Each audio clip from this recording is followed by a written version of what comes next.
Hey there, it's Jamie Anderson, and in this lesson video I'm going to teach you the best way to structure your practice.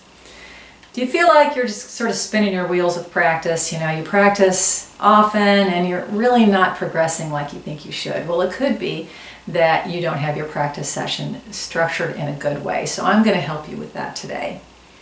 First, make sure that your practice area is set up well. Make sure that if you're sitting down, you have a comfortable chair with no arms. Now, for those of you who have seen my lesson videos, you've seen me in the same chair because I love sitting in this chair. I'll step aside here so that you can see, you know, it's got some support. It's got a nice padded seat. No arms, very, very important. If you try to play in a chair with arms, you're going to be scooting forward. Your posture is going to be terrible. You're going to be banging into the arms. You don't want that. If you're going to stand, make sure you have a strap. That's why I've got mine on right now. And when you stand, it should feel pretty comfortable. I realize I'm headless now in this video, but that's my strap. Okay. Now I don't usually use a strap when I sit down, so I'm going to go ahead and take this off. So now that you've got the space all set up, here's a good way to structure your practice. I always start with a warm-up, and that could mean a song that I can play well, that I enjoy playing. That's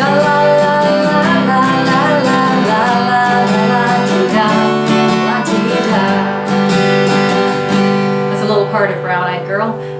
Maybe there's another song that you really enjoy that you can play a little bit of. If you're a beginner and you're not changing chords without stopping it, no worries. Choose a couple of chords that you've been learning and that you enjoy playing and can play fairly well. Just play them back and forth.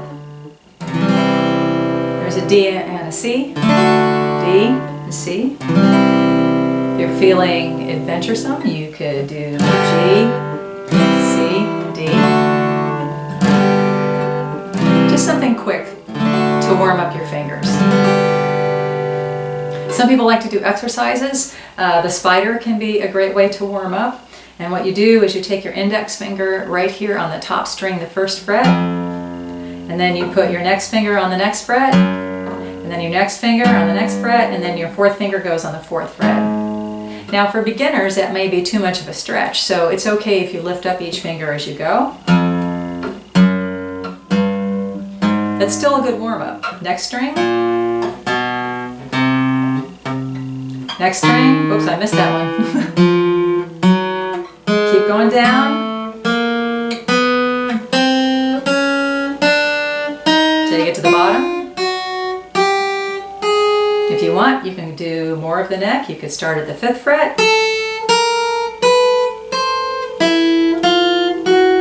and go all the way up. So that can be a good exercise too to warm up.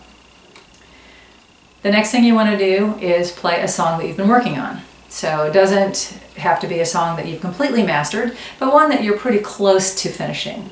So let's say for me it would be this one.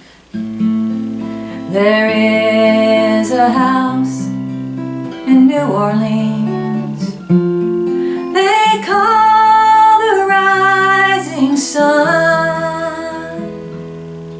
And by the way, if you want to learn House of the Rising Sun, I have a video where I teach you to do that. I teach you in a different key, but it's still the same song.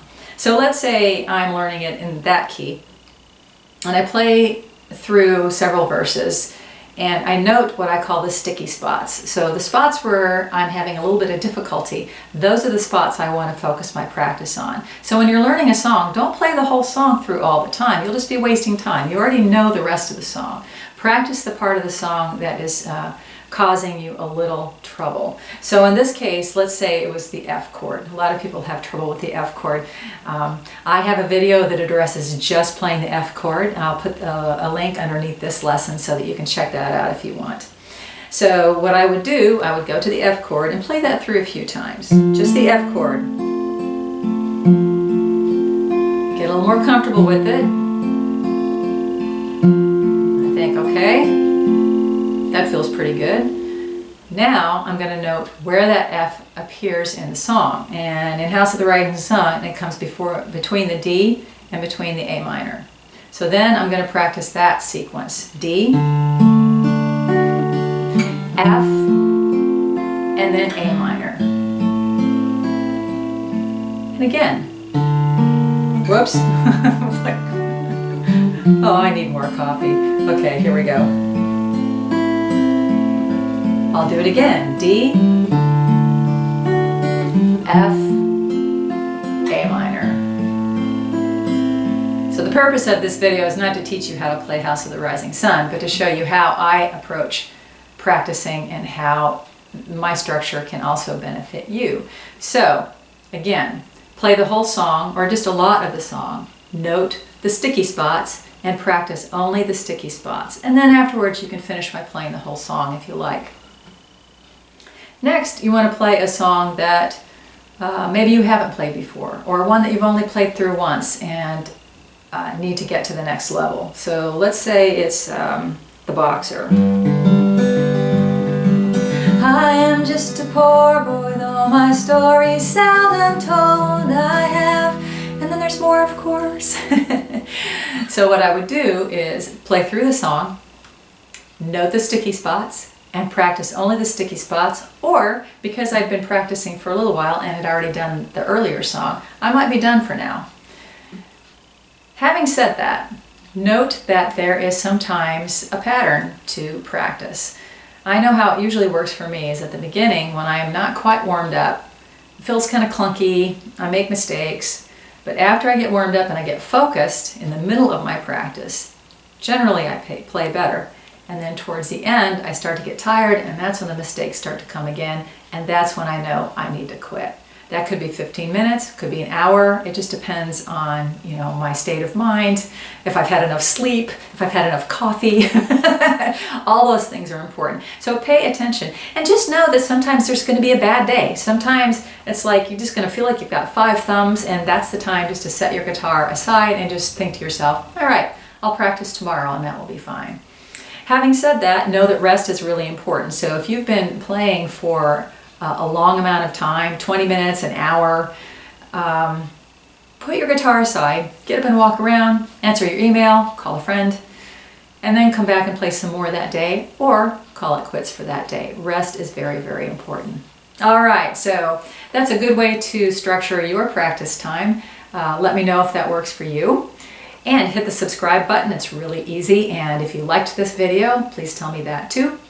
Actually, you can just hit the like button. You don't have to have a big long description. If you'd like Skype lessons, you can go to jamieanderson.com and there's an email form where you can email me. And while you're there, look around. I'm a singer-songwriter. I've got lots of original music. And if there's something that you'd like to see in one of my lesson videos, please put it in the comments below. Thanks a lot, everybody.